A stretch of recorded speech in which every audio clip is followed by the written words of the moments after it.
Jake LaMotta, 345 East 52nd Street, New York City. Well, will you state in detail how this bribe offer was transmitted to you? He just said that if I would lose to Fox, that I could get $100,000. I believe you have stated before the subcommittee that you got the okay to go into the tank, as they say in boxing, to Fox on the last day before the fight. Is that correct?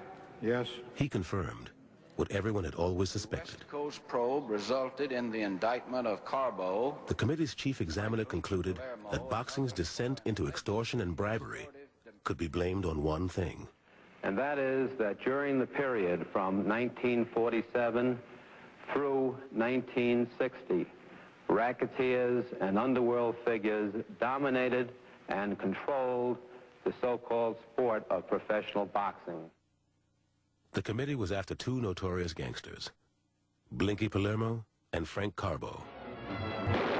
This is the first authentic story of how the syndicate controls and operates every racket and vice in the nation. In the 1940s, Frank Carbo was a member of Murder Incorporated, the execution squad of the Mafia. Executed by Murder Incorporated. The villainy of Murder Incorporated was legendary, and Hollywood version was presented like a documentary expose. By the 1950s, Carbo was the mob's godfather of the fight game.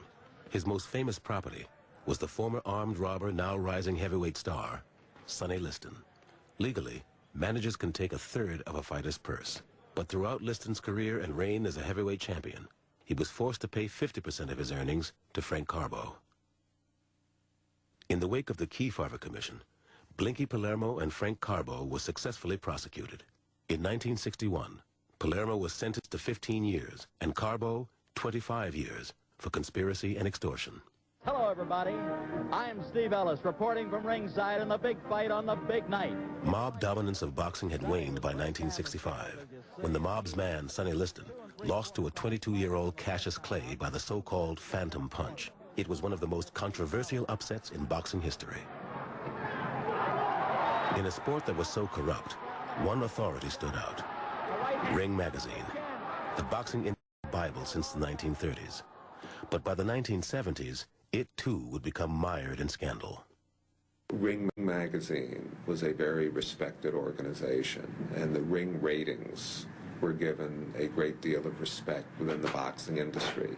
If a fighter could say that he was the #1 rated middleweight in terms of the Ring Magazine ratings, that meant that he was almost guaranteed to get a title shot. And then the ratings got corrupted. ABC ran a boxing tournament based largely on the Ring ratings. The ratings were phony. The tournament fell apart.